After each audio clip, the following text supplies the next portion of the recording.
It was one of those picture-perfect Saturdays. The kind where sunlight filters through the trees just right, where the air smells like cut grass and distant barbecue smoke. The kind of day where nothing bad should ever happen. At least, that's what I thought as I stood on our porch, sipping coffee, watching my daughter, Lily, run toward the park across the street. She was only 8, a burst of joy in sneakers and messy braids. She had that laugh, the one that made strangers smile and dogs wag their tails. The neighborhood adored her, or so I believed.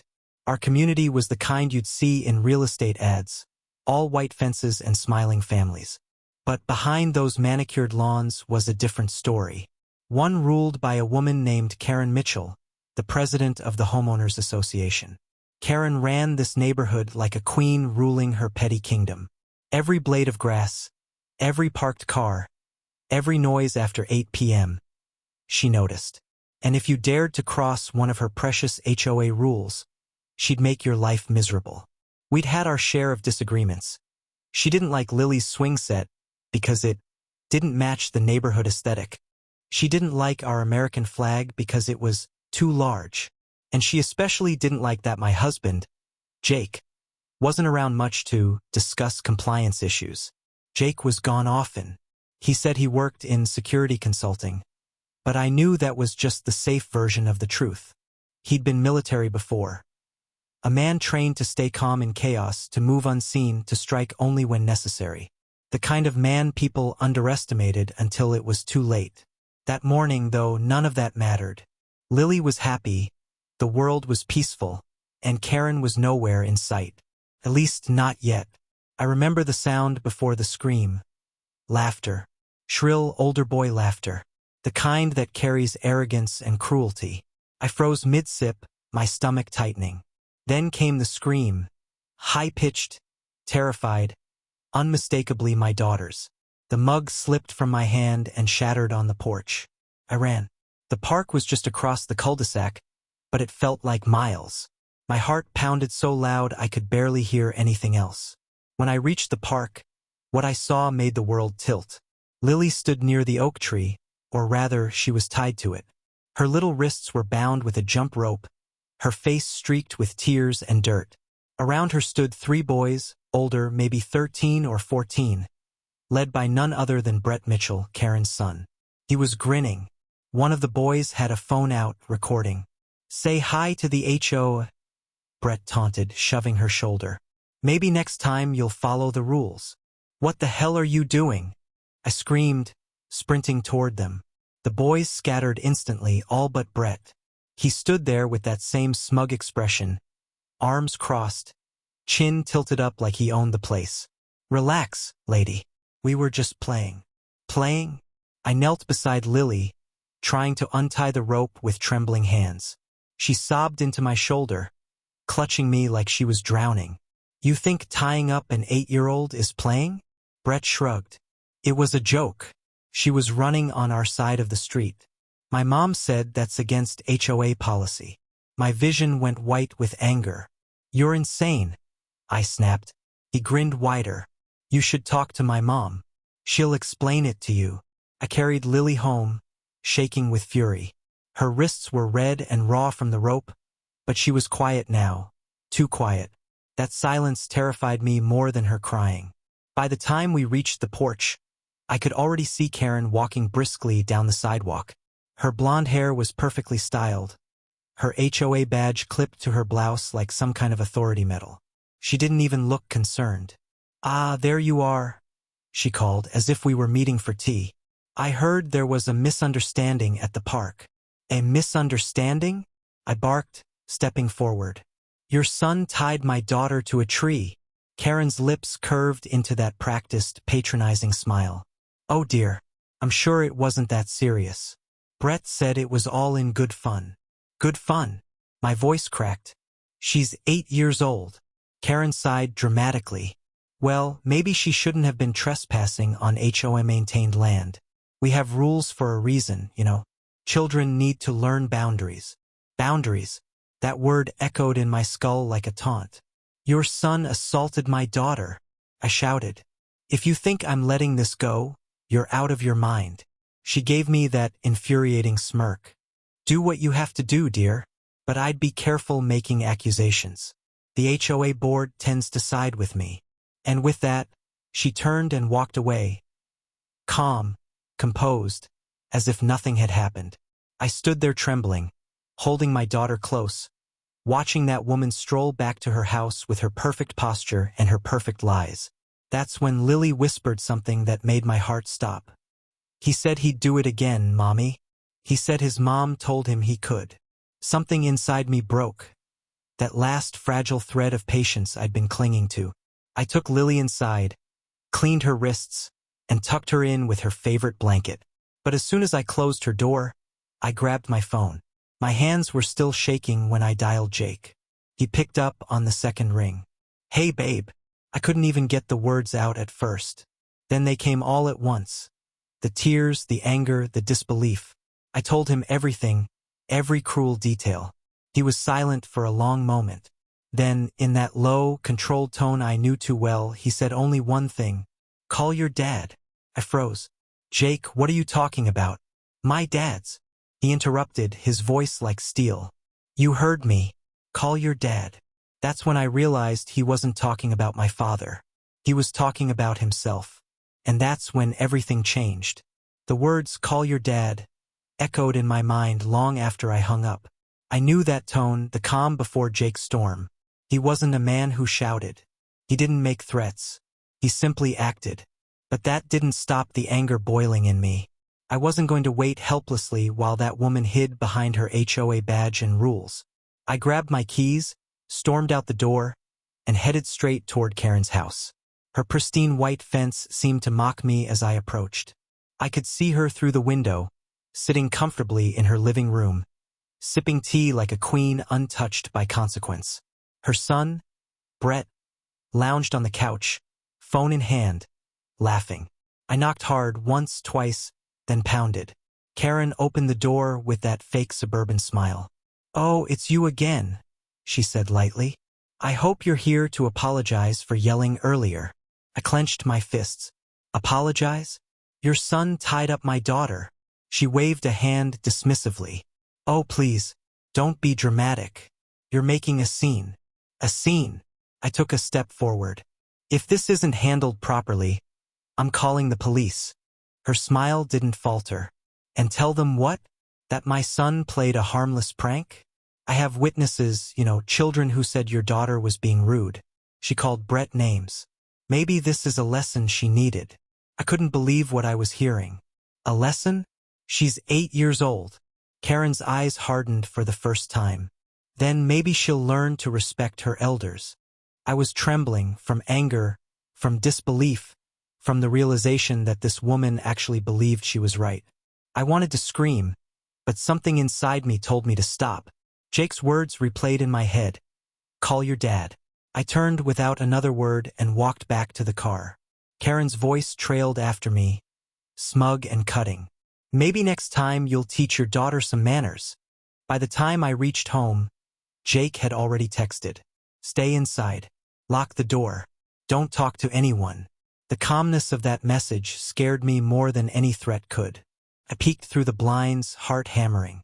Across the street, I saw the telltale glint of his truck turning into the neighborhood. It wasn't flashy, but I knew the sound of that engine anywhere. Jake parked in front of our house, stepped out, and closed the door quietly. He didn't slam it. He didn't march. He just moved, controlled, silent, every step measured. The neighbors were already watching. You could see curtains twitch, blinds shift. Karen must have noticed too, because a minute later, she appeared outside with Brett in tow, arms folded. Jake crossed the street slowly. He wasn't in uniform, just jeans, boots, and a gray t-shirt that somehow made him look even more intimidating. His face was calm, unreadable, but his eyes, those were something else. Karen lifted her chin. Ah, you must be Jake. I was just telling your wife. He cut her off without even looking at her. Where's the rope? Karen blinked, caught off guard. Excuse me? The rope, he repeated, voice flat. The one your son used. Brett scoffed. It was a joke, dude. Jake's gaze shifted to him, and that's all it took. Brett actually took a step back. Son, Jake said quietly, you ever tie up a child again, anyone's child, you'll pray it's the cops who get to you first, because I won't be as kind. Karen gasped. Are you threatening my son? Jake looked at her then, finally, and smiled, but it wasn't warm. It was the kind of smile that froze the air around you. No, ma'am. I'm educating him. You can't talk to him like that. I'll call the police. You should, Jake said calmly, because when they get here I'll be pressing charges. False imprisonment, harassment, child endangerment. He ticked off each word like a list he'd memorized. And every one of those charges sticks. Karen's smug expression cracked for the first time. Brett glanced at her, uncertain now. Mom? But Karen wasn't done. Pride was her poison. You can't come into my neighborhood and threaten me. I run this community. Jake tilted his head slightly. Not anymore, you don't. I stood on the porch, clutching the railing, watching the scene unfold. The entire neighborhood had gone silent. Every eye behind a window, every curtain frozen midsway. Then, as if the universe decided the timing couldn't get more dramatic, 2 police cruisers turned onto the street. Red and blue lights flashed across the cul-de-sac. Karen smirked, crossing her arms again. You see? Actions have consequences, sir. Jake didn't move, didn't even blink. The officers stepped out, one of them a young man, the other older, clearly in charge. Karen immediately launched into her story, pointing dramatically. That man threatened my son. He's violent. He's a danger to our neighborhood. The senior officer turned to Jake. Sir, is that true? Jake handed him his wallet, calm as ever. I told her son if he tied up another child, he'd regret it. You'll find my ID inside. The officer opened the wallet, glanced at the card, and his entire expression changed. His posture straightened immediately. Sir, he said, nodding slightly. Understood. Karen frowned. What's going on? The officer ignored her, his tone respectful now. Do you want to press charges? Karen blinked. Wait. You're not arresting him? He threatened. Ma'am, the officer interrupted, his patience thinning. We've reviewed his credentials. I suggest you lower your voice. Jake's voice was quiet, steady. Check the park cameras. You'll see what her son did. The officer nodded. We'll handle it, sir. Karen's confidence evaporated right there on her perfectly trimmed lawn. Her son stared at Jake like he was seeing a ghost. The officers questioned a few neighbors, took Lily's statement gently, and left with copies of the footage. As the cruisers drove away, Karen stood frozen. Humiliated, her face pale, her power slipping like sand through her fingers. Jake turned to her one last time. You wanted consequences, Karen. Now you'll get them. Then he turned back toward me and Lily, his expression softening instantly. Lily ran to him, clutching his waist, sobbing. Daddy, he tied me up. Jake knelt, brushed her hair back, and kissed her forehead. Not anymore, sweetheart. You're safe now. He looked up at me, calm, but with that glint in his eyes that said it wasn't over yet. Tomorrow, he said quietly, we finish this. That night, our house felt different. The silence wasn't peaceful. It was thick, heavy, charged with something that felt like both fear and justice waiting to be served. Outside, I saw Karen pacing in her driveway, on the phone, gesturing wildly. She was cornered now, but she didn't know who she was dealing with, because my husband wasn't just a man defending his family. He was a soldier who'd spent his life facing monsters far worse than her. And by morning, the HOA's queen was about to learn what happens when you cross a man who protects for a living. Sleep didn't come easily that night. Every time I closed my eyes, I saw Lily tied to that tree, her small wrists bound, her eyes full of panic. Every breath she took in her sleep made me check on her again, just to be sure she was still safe. Jake sat by the window for most of the night. He didn't say much. He rarely did when he was planning something.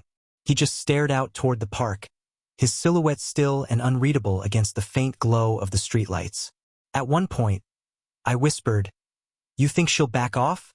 He didn't turn around. People like her don't back off, he said quietly. They double down. And he was right. By morning, an email from the HOA hit everyone's inbox. Subject line, Community Safety Concerns. Karen had wasted no time. I opened it, already bracing myself.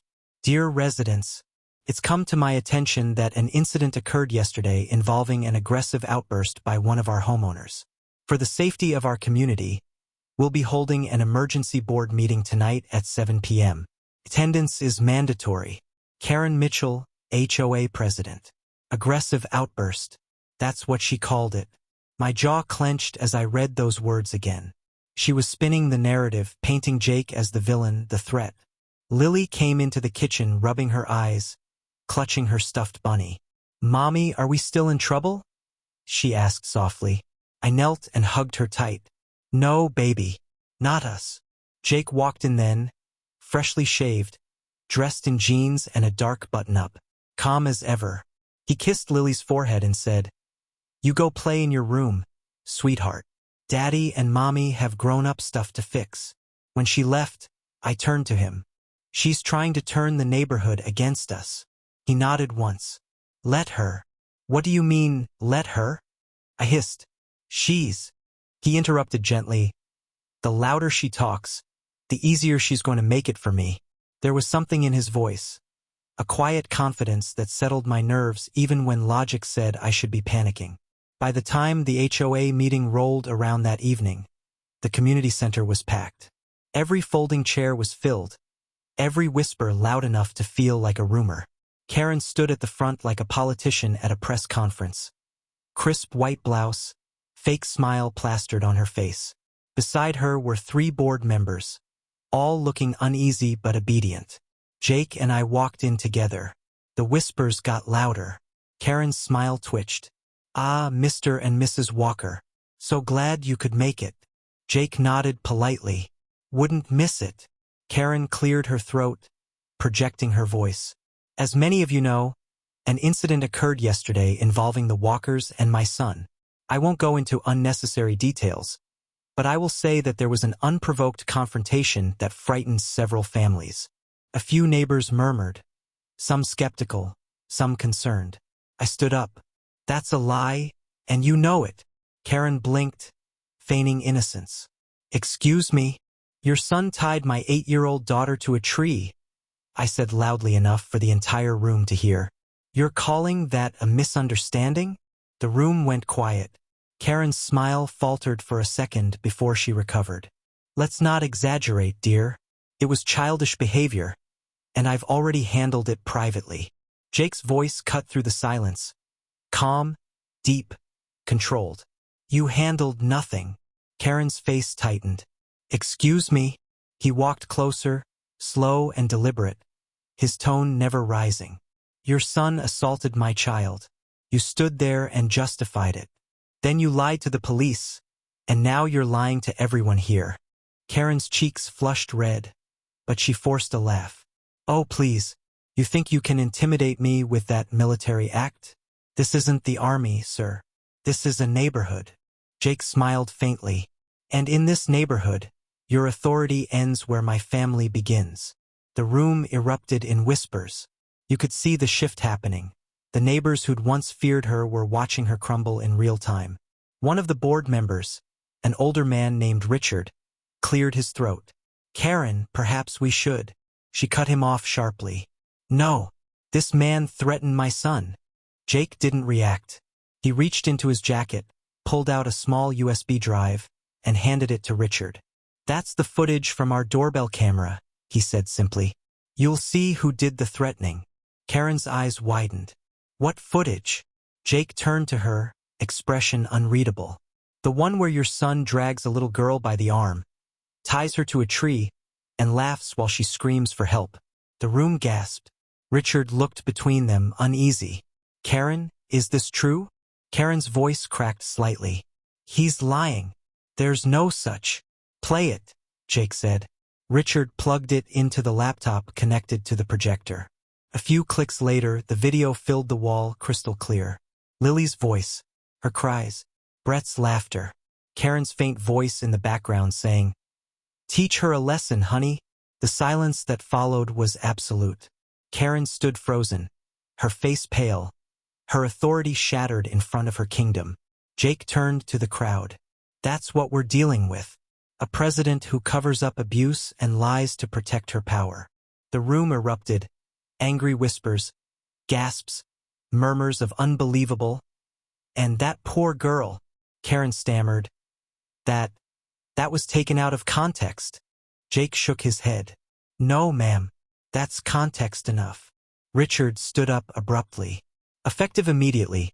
I'm calling for a vote to suspend Karen Mitchell as HOA president pending further review.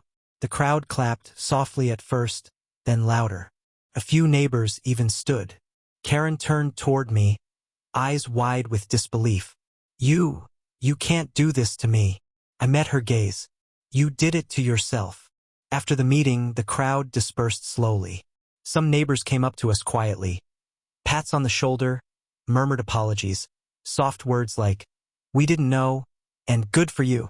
Jake stayed silent the whole time, letting me speak, letting people see the truth for themselves. That was his power, not his fists, but his control. As we walked back home under the dim streetlights, I felt lighter, but not at peace. I knew Karen wasn't done. Women like her didn't admit defeat. They waited for an opening. Jake must have read my thoughts. He slipped his hand into mine and said quietly, "Don't worry. I'll handle whatever comes next." I looked at him. "What are you planning?" He gave that faint half-smile that both comforted and scared me. Just a little reminder that fear only works one way. And somehow I believed him, because deep down I knew the fight wasn't over. It had only just begun. By morning, the neighborhood felt different. The air that once smelled like fresh-cut grass now carried tension, invisible but heavy. People whispered instead of waving. Lawns stayed untrimmed.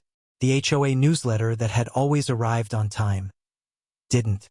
Karen's kingdom had fallen silent. But silence doesn't mean surrender. And Jake knew that better than anyone.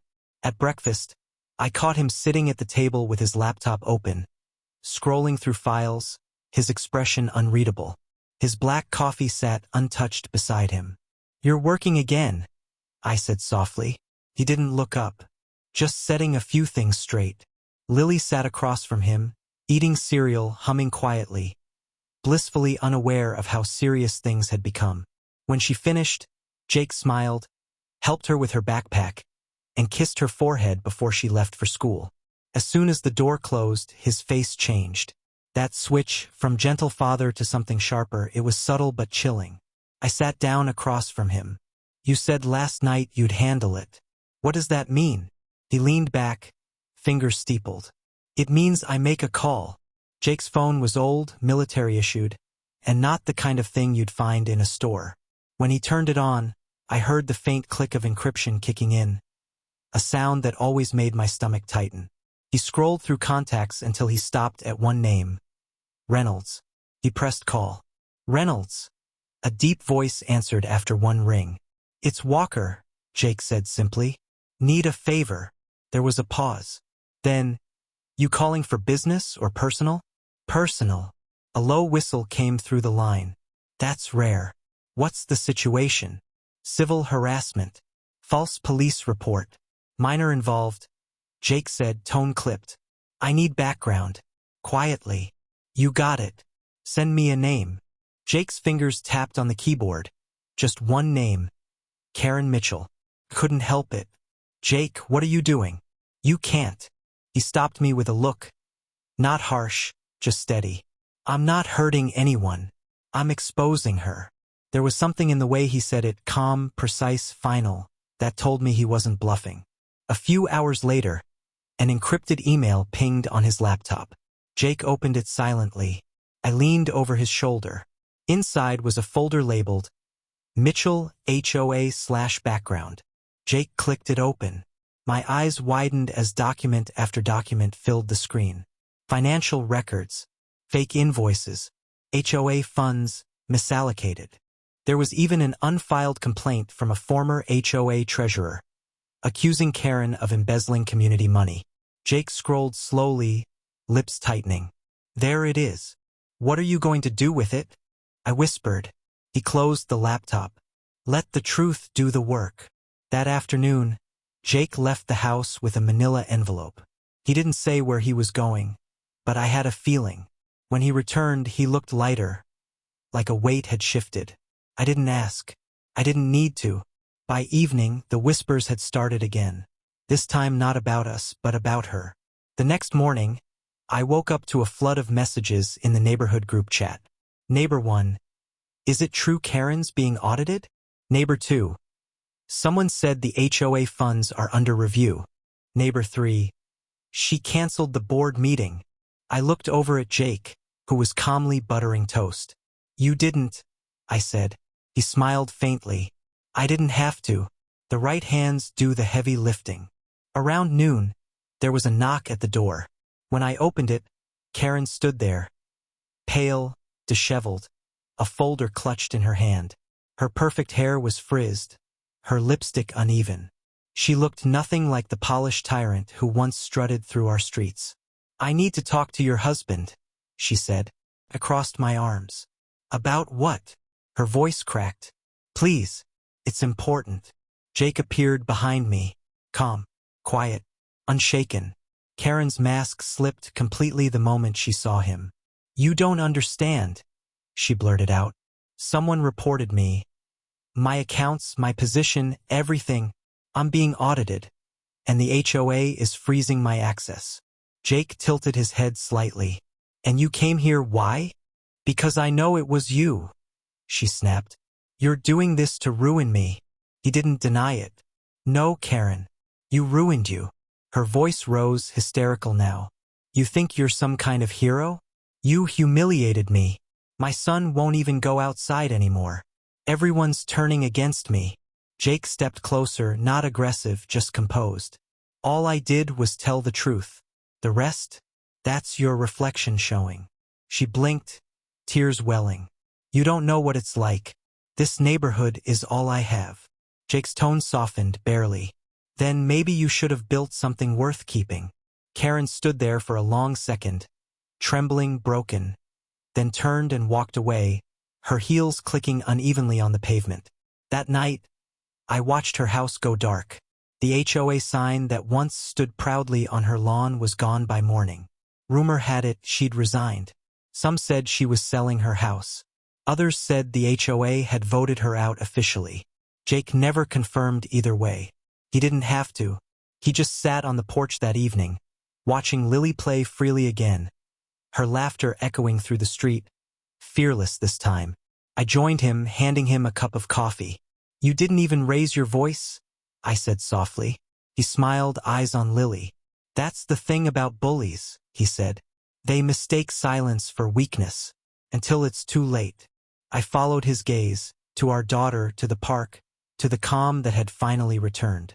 For the first time in weeks, the air felt light again. But deep down, I knew Jake hadn't just ended Karen's reign. He'd sent a message. Not just to her, but to anyone who thought power meant control. And in our little HOA-run corner of suburbia, that message was loud and clear. Some rules aren't made to be followed. Some are made to be broken when justice demands it. For a few days, peace returned to our small cul-de-sac. The air was light again. Lily laughed more, slept better. Jake even started fixing the old porch swing she loved so much. For the first time since the nightmare began, life felt normal. But peace, as I learned, has a way of drawing out the desperate. On the fourth evening, I noticed something off, small things at first. Neighbors who used to wave now avoided eye contact. Someone scrawled "troublemakers" on our mailbox in chalk. By morning, a note appeared under our door. "You don't belong here. Leave before it gets worse." Jake read it once, then folded it neatly and tucked it into his pocket. His expression didn't change. "She's not done," he said quietly. I frowned. "Karen? She's gone. She resigned." Jake looked out the window, watching two unfamiliar cars idle down the street before driving off. People like her don't quit. They regroup. He was right. That evening, as the sun dipped low and the sky turned amber, we heard tires screeching at the end of the block. Two police cruisers pulled up, lights flashing. My stomach dropped. Jake stood from the porch calmly, his movements slow, deliberate.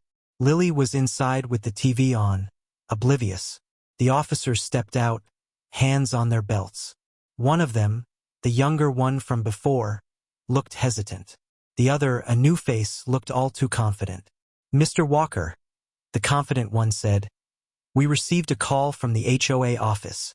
There's been a complaint of harassment and possible intimidation." Jake tilted his head. "From who?" "From a Mrs. Karen Mitchell." I stepped forward. "That's ridiculous. She doesn't even live here anymore." The officer glanced at me but focused on Jake. "We still have to follow up. She's claiming you threatened her property and safety." Jake's tone stayed steady. "And did she happen to provide evidence?" The officer shifted uncomfortably. "She mentioned a pattern of behavior. She also said she has witnesses." Jake smiled slightly. "I'm sure she does."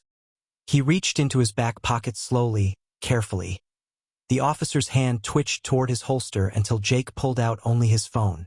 He tapped a few times, then handed it over. "Here, that's my front camera feed for the last 72 hours. You'll see I haven't left the property. My wife and I have been home with our daughter." The younger officer took the phone, looked, and nodded. "He's right. Timestamps check out." The older one looked frustrated. "Still, sir, we'll need you to come down to the station and make a statement." Jake nodded. "Of course." I grabbed his arm. "Jake, you don't have to." He squeezed my hand gently. "It's okay." He turned to the officers. "I'll follow you there." At the station, they separated us. The young officer led me to a waiting area while Jake sat across from the older one in a small interview room. I watched through the glass as the officer began his questioning. Jake sat back, arms crossed, relaxed, like he'd done this 1,000 times before. After a few minutes, the door opened and another man walked in. Not a uniformed cop this time. A plainclothes investigator with a badge clipped to his belt. The older officer stood up quickly. "Sir, I was just—" The investigator cut him off. "I'll take it from here." He looked at Jake and extended a hand. "Mr. Walker, I'm Special Agent Price. I understand there's been some confusion." Jake shook his hand calmly. "To say the least." Price smiled faintly. "Your credentials checked out faster than most senators. I don't think we'll be detaining you. But I do need to know, what exactly happened with this Karen Mitchell?" Jake leaned forward, elbows on the table, and told him everything. Not with anger, not to prove a point. Just facts, laid out cold and clean. When he finished, Price exhaled. "We've been looking into her. She's been filing fake reports for years, harassing multiple families, intimidating newcomers. You're the first one who fought back the right way."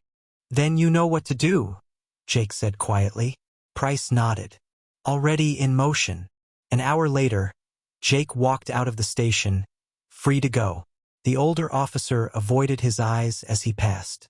When we got home, the street was lined with neighbors, whispering again, but this time, their looks weren't suspicious. They were curious, maybe even admiring. Jake didn't look at them. He walked straight up to our porch, leaned on the railing and said softly, "She'll make one more move." He was right again. Just after midnight, the sound of a car door slamming woke me. I peeked through the blinds. A black sedan idled outside our house. Jake was already standing by the window, watching. The driver's door opened, and out stepped Karen. Her face was pale, her hair wild, her expression twisted with rage and desperation. She stormed up the walkway, fists clenched, and started shouting before she even reached the porch. "You think you can destroy my life and walk away?" she screamed. "I built this neighborhood. You ruined me." Jake stepped outside, barefoot, calm. "Go home, Karen." She shook her head violently. "You don't get to tell me what to do. You think because you're some military hero you can intimidate me? I'll make sure everyone knows what you are." Jake took a slow step forward. "What am I, Karen?" She faltered, her voice breaking. "A bully, a liar." He interrupted softly. "I'm a father." That stopped her cold. He pointed toward the park, the same tree, barely visible in the moonlight. "That's where your son tied my daughter. That's where she cried and begged for help while you told him it was okay." Karen's lip trembled. "It was just." Jake's voice hardened, cutting through the night. "No, Karen, it wasn't." She took a step back. For the first time, she looked afraid. Jake didn't raise his voice, didn't threaten. He just said, "You should leave now, before you make this worse for yourself." Karen stared at him, trembling, then turned and stumbled back to her car. She didn't come back. The next morning, news spread fast. Karen Mitchell had been arrested for fraud and falsifying official records. The HOA board confirmed it in an official notice, citing evidence of financial misconduct and abuse of authority. Neighbors whispered about Jake, but this time, it wasn't fear. It was respect. And when Lily rode her bike past the park that afternoon, the same tree standing quietly in the sunlight, she looked at me and said, "It doesn't scare me anymore, Mommy." I smiled. "It shouldn't." Jake, standing behind us, gave a small nod, because now the park, our home, didn't belong to Karen anymore. It belonged to peace. The news spread through the neighborhood like a storm that had been waiting for years to break. By noon the day after Karen's arrest, every porch had someone standing on it, phones in hand, whispers flying faster than the breeze. They actually took her away? In cuffs. About time. For years, Karen had ruled through fear and paperwork. Violation letters slipped under doors, threats of fines. Gossip spread in whispers that ruined friendships. Now, for the first time, those same whispers were turned on her. Jake sat on the porch swing he'd fixed for Lily, his coffee steaming beside him, watching the quiet unravel of an empire. He didn't smile. He just watched. Across the street, the HOA's vice president, a man named Martin Lowe, was pacing his driveway with his phone glued to his ear. He'd been Karen's right hand, her enforcer for yard lengths and mailbox heights. Now he looked like a man stranded in a storm he couldn't control. I heard fragments through the open window. Board suspended, emergency vote, investigation into funds. The same people who had once followed Karen's every order were now trying to erase every trace of her name. By afternoon, the HOA group chat, usually a stream of rule reminders and passive-aggressive comments, was chaos. Messages pinged non-stop. "We need transparency." "Who approved the landscaping invoices?" "Refund the fines she took." "I told you she was pocketing money." The tone had changed completely. Fear had turned into fury. Lily was coloring at the kitchen table when she looked up at me. "Mommy, are people still mad?" I knelt beside her. "They're not mad at us, sweetheart. They're mad at the lady who forgot how to be kind." She thought about that, her crayon hovering over the page. "Daddy says mean people always get found out." I smiled. "He's right." She nodded with the kind of certainty only a child can have. "Then maybe everyone can be friends again." That evening, a black SUV rolled slowly through the neighborhood. Official, serious. Two men in suits stepped out and began knocking on doors, handing envelopes stamped with a seal. Subpoena, financial records request. They were auditors from the county. Whatever Jake had quietly set in motion was moving on its own now.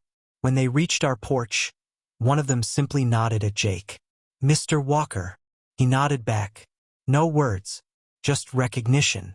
As they left, I turned to him. "You knew this would happen?" He set down his coffee. "I just gave the right people the right puzzle piece." By nightfall, the neighborhood was buzzing again. But the mood was different. Laughter, relief, cautious optimism. Kids rode bikes in the cul-de-sac for the first time in months. No one yelled at them to stop. No one took photos for violations. Even the air felt freer. Still, not everyone welcomed the change. Martin called for an emergency HOA meeting to restore order. Jake insisted we attend. The meeting was held in the same hall where Karen once stood so confidently. Now, her nameplate sat alone at the end of the table. Martin cleared his throat, sweat glistening on his forehead. "We have to think about the community's reputation. The media attention is the least of your worries," Jake said from the back. His voice was low but carried through the entire room. Everyone turned. He wasn't standing at the podium, just leaning against the wall, calm, hands in his pockets. Martin tried to recover. "This is a private homeowners meeting. You don't have authority to." Jake interrupted, still mild. "Authority? That's an interesting word. You know what it means?" Martin blinked, caught off guard. "Of course I." Jake took a slow step forward. "It means you act in the best interest of those who trust you. You enforce fairness, not fear. You use it to protect, not to profit." The room was silent except for the faint hum of the overhead lights. "Karen forgot that," Jake continued. "You all did. And now every family here pays for it." Someone in the crowd clapped. One quick, awkward clap that turned into another, then more. Within seconds, the room filled with applause. Martin's face flushed red. "This meeting is adjourned," he barked, but no one listened. The crowd started talking over him. Louder now, voices filled with something new. Courage. A woman stood and said, "I nominate a new board." Another man added, "I second that." Hands went up across the room. Martin shouted again, but it was too late. The vote passed then and there. The HOA board that had ruled for nearly a decade was dissolved in less than 10 minutes. Outside, people gathered in small circles, laughing, planning, sharing stories of all the ridiculous fines and warnings they'd endured. It was like watching a town wake up from a long nightmare. I felt someone squeeze my hand. It was Jake. He leaned close and whispered, "That's what real order looks like." Days turned into a week. Without Karen's constant surveillance, the neighborhood changed fast. Kids chalked the sidewalks. Barbecues popped up every weekend. People actually smiled at one another. One morning, Lily stood by the window and said, "It looks happy now." I wrapped an arm around her. "That's because people remembered what being neighbors means." She tilted her head. "Will the mean lady come back?" I hesitated, then said, "Not here." Jake, overhearing, added quietly, "She'll have time to think about what she did, somewhere far away." A few days later, a small notice appeared online. Karen Mitchell charged with fraud and misuse of funds. Pending trial, State versus Mitchell. No one in the neighborhood commented publicly, but the relief was visible. The grip of fear she'd held had vanished completely. Jake never gloated. He didn't celebrate. He just fixed the fence, mowed the lawn, and took Lily to the park every evening like it was any other day. That was his victory, not power, not revenge, peace. One night, as the sunset painted the sky orange and pink, we sat on the porch watching Lily swing. The creak of the rope, the sound of her laughter, it all felt like life finally exhaling. I looked at Jake. "You could have pushed harder. You could have ruined her completely." He nodded. "Could have. But you didn't." He shrugged slightly. "Sometimes the lesson's stronger when they fall on their own." I smiled. "You think she learned it?" He took a long sip of coffee, eyes on the horizon. "If she didn't, life will teach her again." As the streetlights flickered on, a soft breeze rustled the trees. I thought about how fragile peace could be, and how powerful it felt to finally have it back. Karen's reign had ended in the same place it began. Her own arrogance. And in its wake, a community had found its voice again. Lily ran up to us, breathless. "Daddy, look, fireflies." Jake smiled, the kind of real, unguarded smile I rarely saw, and scooped her up. "Let's catch a few before bedtime." Watching them, I realized something simple but profound. Justice isn't always loud. Sometimes it's a quiet porch, a safe child, and the sound of laughter where fear used to live. A week after the board dissolved, the neighborhood was different. Kids played freely again, laughter echoing off driveways. Lawnmowers hummed instead of arguments. The old weight that had hung over the cul-de-sac was gone. But one shadow still lingered, Brett. Karen's teenage son hadn't been seen since the night she was arrested. His bike, usually left lying in front of their house, sat rusting near the porch. Curtains stayed closed.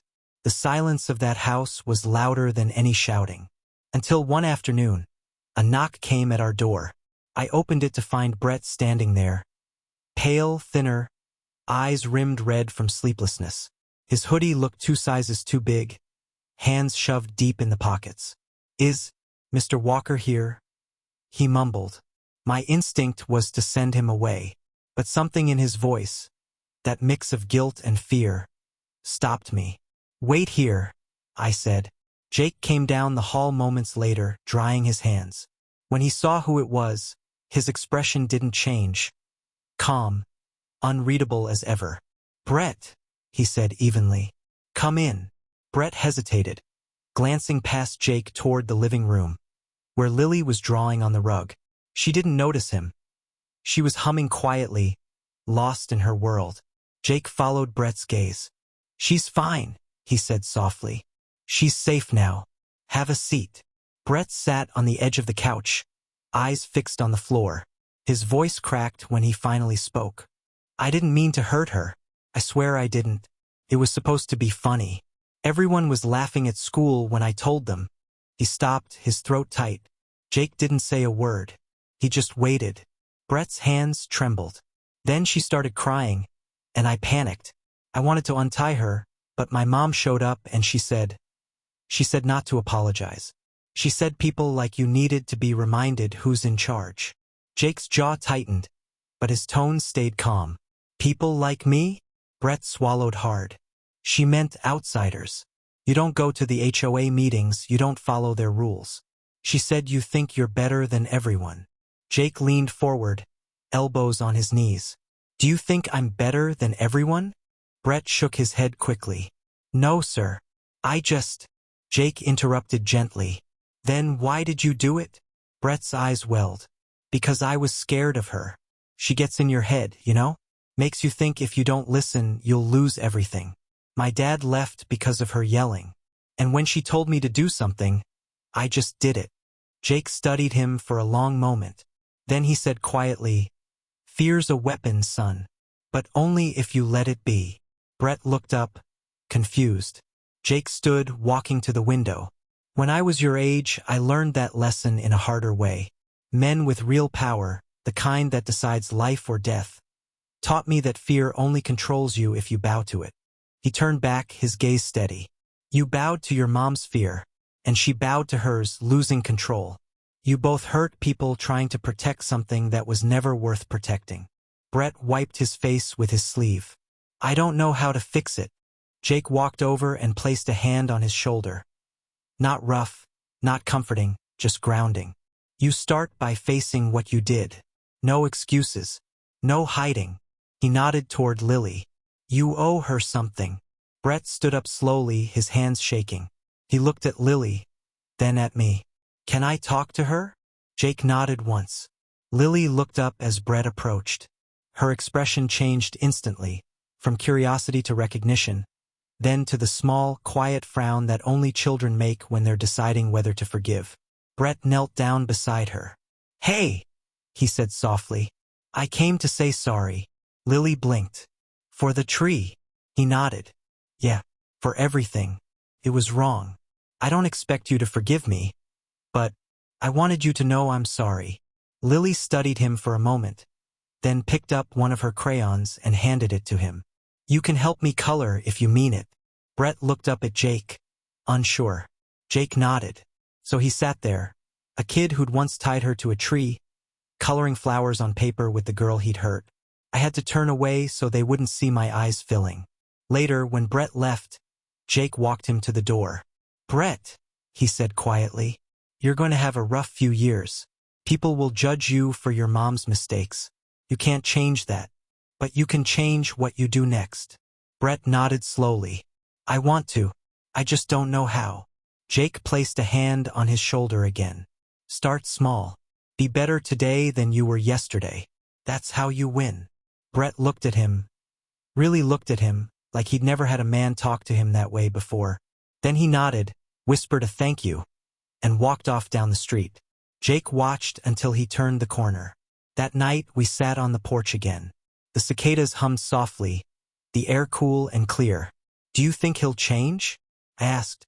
Jake nodded slowly. "He already did. The first step to redemption is shame. The second is choice." I smiled faintly.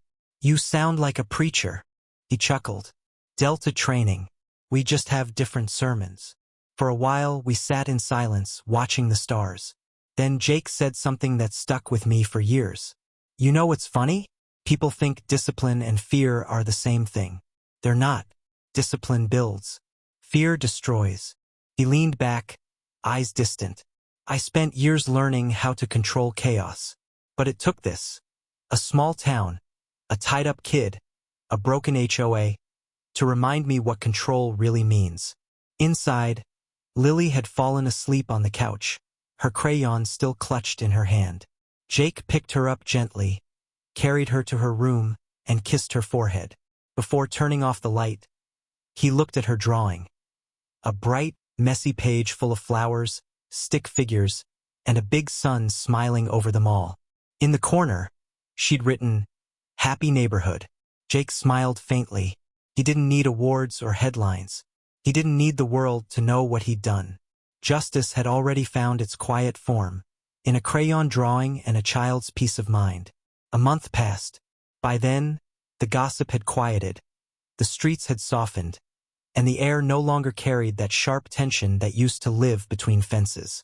But one sound still echoed every morning, the faint hum of a mail truck and the soft clink of letters sliding into boxes.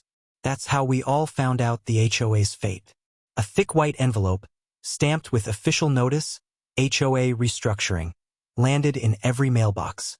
Jake opened ours on the porch while I poured coffee. His eyes scanned it once, slow and steady, before he handed it to me. Inside was a list of names. All new board members. Every single one of Karen's loyalists, gone. The letter announced a complete overhaul. All past financial records to be audited. New leadership elections scheduled. Community regulations rewritten to promote fairness and transparency. And then the line that made me laugh out loud. Effective immediately, the Homeowners Association of Oak Ridge Estates has been dissolved until further notice. Jake smiled faintly. The empire's gone. Later that week, I walked past Karen's old house. It was for sale. The sold sticker was slapped crookedly across the sign, like someone just wanted to get it over with. The windows were dark, the yard overgrown. Ironic, considering how she once fined people for grass being half an inch too tall. A moving truck sat out front, the last of her furniture being loaded. I paused at the curb, watching the movers carry boxes. Then I saw him, Brett. He was helping quietly, carrying smaller boxes to the truck. Focused, no hoodie this time. He saw me and gave a small, awkward wave. I waved back. He looked different, humbled, calmer. Not the same kid who once laughed in my daughter's face. Maybe Jake was right. Maybe some lessons stick deeper when they come quietly. The next week brought headlines. Nothing sensational, just a brief article tucked deep in the local paper. Former HOA president charged in community fraud case. Authorities confirmed that Karen Mitchell, former president of the Oak Ridge Estates HOA, faces multiple charges related to misuse of funds, falsified records, and obstruction of justice. Pending trial, Mitchell remains under house arrest. Residents report relief as the HOA prepares for full restructuring. No drama, no shouting matches or angry interviews, just quiet, clean accountability. Exactly the way Jake liked it. One evening, we hosted a small cookout in the cul-de-sac. Something the HOA used to forbid, unauthorized gatherings. Karen once called them. Now grills smoked, music played, and kids ran barefoot across lawns. Lily laughed louder than ever, chasing fireflies with a net. Neighbors who hadn't spoken in months stopped by with casseroles, desserts, and apologies. Martin, the former vice president, approached Jake with a plate of ribs and a guilty expression. "Walker," he started, clearing his throat. "I owe you an apology. I knew things weren't right. I just didn't have the backbone to stand up to her." Jake took the plate, nodded once. "You do now. That's what matters." Martin looked down, embarrassed but grateful. "You could have ruined me, too." Jake shrugged. "Didn't need to. You learned." It wasn't forgiveness, not really, but it was enough. As the night went on, someone brought out sparklers for the kids. Lily ran up to Jake, waving hers proudly. Look, Daddy, I made a star. Jake smiled, the glow of the sparkler reflecting in his eyes. You sure did, kiddo. The sound of laughter and music filled the night, echoing across the once feared neighborhood. It wasn't just a celebration, it was a rebirth. A few days later, a letter arrived addressed to Jake Walker in clean, official print. Inside was a single page from the county office. On behalf of the residents of Oak Ridge Estates, we recognize your assistance in exposing misconduct that led to the reform of our community's governance. Your discretion and integrity reflect the values we aim to uphold. No signature from the mayor, no medals, just acknowledgement, the kind that actually mattered. Jake read it once, folded it neatly, and tucked it in the drawer by the fridge. I asked, "You're not going to frame it?" He shook his head. "That's not what I did it for." Later that week, I found him in the garage, cleaning his tools. The sun filtered through the slats, painting long golden lines across the floor. He glanced up. "You know, I think people forget something simple about justice." I leaned on the doorway. "What's that?" He picked up a wrench, turning it in his hands like a thought. "It's not about revenge. It's about balance. You don't fix a broken thing by smashing it harder. You fix it by setting it right again." I smiled. "You really missed your calling as a philosopher." He chuckled. "Maybe, but philosophy doesn't build fences." That weekend, a few of the new board members stopped by. They wanted advice how to rebuild the HOA without falling into the same traps. Jake listened quietly as they talked, then said simply, "Don't build a board. Build a community. Keep it simple. Fairness first, rules second." They nodded, writing it down like scripture. And as they left, one of them turned and said, "You know, Mr. Walker, people are starting to say you're the reason this neighborhood feels like home again." Jake didn't answer. He just looked out toward the park, where Lily and the other kids were laughing under the same tree that once held so much fear. That tree had changed, too. Someone had carved a heart into its bark, initials all around it. It wasn't a symbol of pain anymore. It was part of the community's rebirth. Lily ran up to us later that day, holding something small in her hands. A bright green leaf, shaped almost perfectly like a heart. "For you," she said, giving it to her dad. Jake smiled, tucking it gently into his pocket. That night, as the cicadas sang again and porch lights flickered across the street, Jake sat beside me quietly, his gaze far away. I asked, "Do you ever miss your old work?" He thought for a long moment. "Sometimes. But then I see this. A quiet street, a happy kid, no fear. And I realize this is the best mission I ever had." I leaned my head on his shoulder. "You won, you know?" He chuckled softly. "No, we did." A few weeks later, the new HOA held its first open meeting, voluntary, transparent, neighborly. Jake didn't attend. Instead, he sat on the porch swing with Lily, teaching her how to tie knots, the safe kind, the ones you can always undo. She laughed when she got it wrong, and Jake patiently showed her again. From where I stood, watching them, I realized something. The story didn't end with Karen's downfall. It ended here, with laughter, with forgiveness, with peace that didn't need a fight to keep it alive. By the time the stars came out, the house was quiet. Jake closed the front door, turned off the lights, and glanced out one last time at the calm, moonlit street. There were no HOA signs anymore. No warnings, no rules taped to mailboxes. Just a row of homes, imperfect, alive, and finally free. He whispered under his breath, almost like a prayer, "Mission complete." The days that followed felt lighter. For the first time in months, our mornings weren't clouded with tension. No more curt glances from neighbors. No more silent judgment. Just birds, sunlight, and the distant laughter of kids who'd reclaimed their summer. The house itself seemed to breathe again. The porch smelled of fresh paint. The air inside was warm, filled with the small sounds of life returning to normal. The hum of the coffee maker, Lily singing to herself while feeding the dog, Jake's steady footsteps as he fixed something that didn't really need fixing. It was peace. Real quiet peace. One afternoon, Lily came home from school clutching a crumpled paper. Her cheeks were flushed, eyes bright.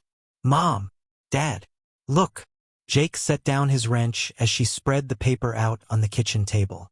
It was a drawing, the same park that had once haunted her. But this time the tree wasn't scary. She'd drawn it full of color. Bright leaves, smiling stick figures underneath, and herself in the middle, holding hands with two others. Jake leaned closer. "Who's that with you?" "That's me," she said proudly. "And that's Brett. He helped me paint the playground bench today. He's nice now." I felt my throat tighten. Jake smiled softly. "Good. Sounds like he's learning." Lily nodded. "He said his mom's in a place where they teach her how to be better." Jake looked at me for a moment. A silent exchange that said everything. Redemption, even in pieces, was still possible. That night, Lily fell asleep early. The porch was bathed in the orange glow of the setting sun as Jake and I sat together, mugs in hand, saying nothing for a long while. Finally, I broke the silence. "Do you ever think about how close this came to breaking us?" Jake's eyes stayed on the horizon. "Sometimes. But sometimes things have to crack before you see what they're made of." I looked at him. "And what are we made of?" He turned to me then, that faint half-smile tugging at his mouth. "Steel. And maybe a little stubbornness." I laughed softly. "That's the first thing we ever agreed on." He reached for my hand, rough and warm. "You know," he said quietly, "out there in my old life, strength meant how long you could fight, how much pain you could take. But here," he glanced toward the house where Lily slept peacefully, "here it means keeping this safe. It means coming home and never bringing the war with you." I leaned my head on his shoulder. "And you did that." He exhaled slowly. "We did." The next morning, I found him in the backyard, helping Lily set up a small garden. She was wearing his old cap, the brim too big for her, but she refused to take it off. "Dig deep, Dad," she shouted. "I am, kiddo," he said, laughing. "But maybe not as deep as you think." They were planting sunflower seeds, Lily's idea. "They're tall like heroes," she'd said. As I watched from the porch, Jake straightened up, wiping dirt from his hands, and met my eyes with that quiet look again. The one that said everything without needing words. He wasn't just planting flowers. He was planting something lasting. Weeks passed, and the neighborhood continued to heal. The park that once held fear was now full every evening. Dogs chasing balls, families picnicking, and laughter that echoed past sunset. Sometimes people would stop by, thanking Jake again for what he'd done. He always gave the same answer: "You don't owe me thanks. Just look out for each other." And they did. The new HOA, smaller and fairer, worked like a community was supposed to, helping, not controlling. Karen's name faded from conversation, replaced by plans for new trees, playground repairs, and community barbecues. The wounds had closed. The scars stayed, reminders of what happens when power goes unchecked. But they no longer hurt. One Friday night, we sat on the porch swing again, the stars glowing faintly above. Lily had fallen asleep inside after staying up too late watching cartoons. Jake's hand rested lightly on mine. "You know," I said softly, "you never told me what those 5 words meant, that day when everything started." He glanced over. "Which 5? "When you said, 'Call your dad.'" He chuckled, eyes glinting in the moonlight.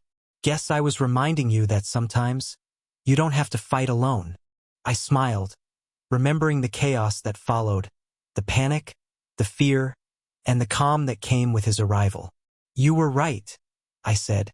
"I usually am," he teased gently, and I swatted his arm.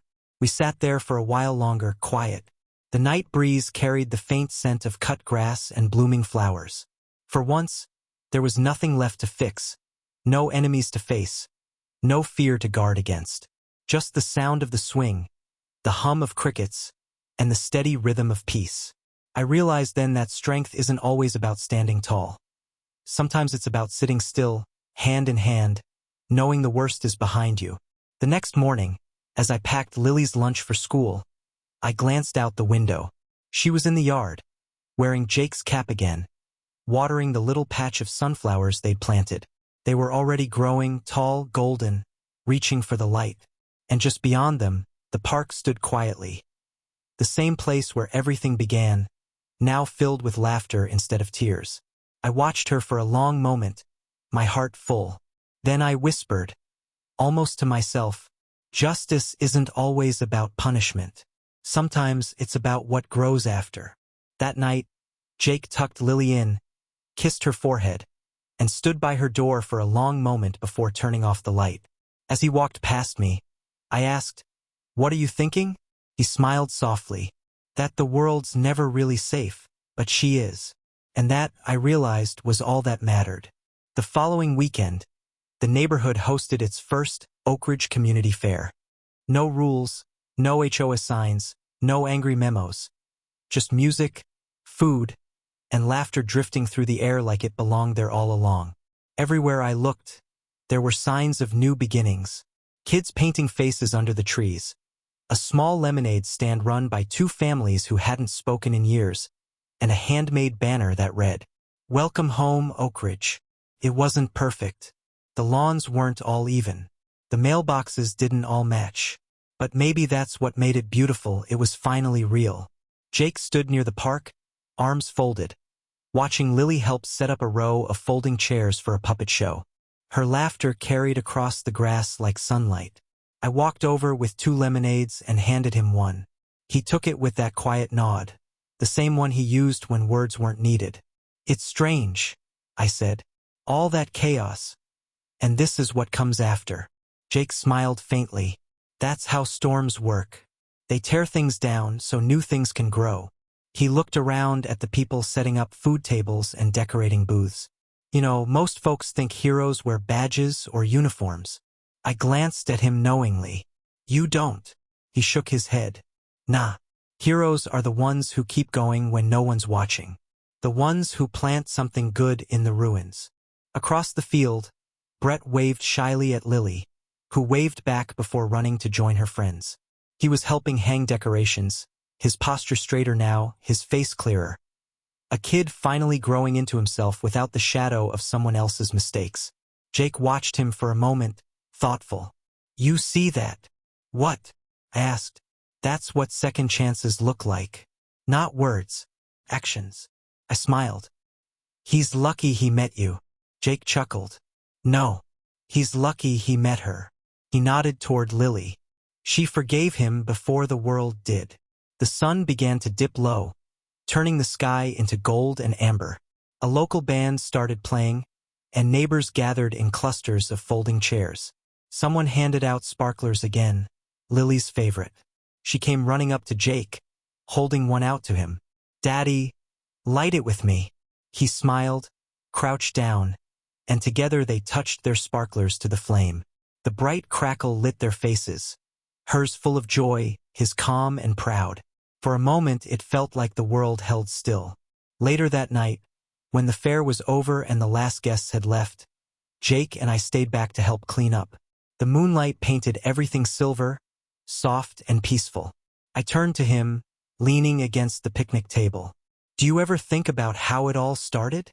He nodded slowly. "Every day. But not because of the anger." "Then why?" "Because of what it taught us."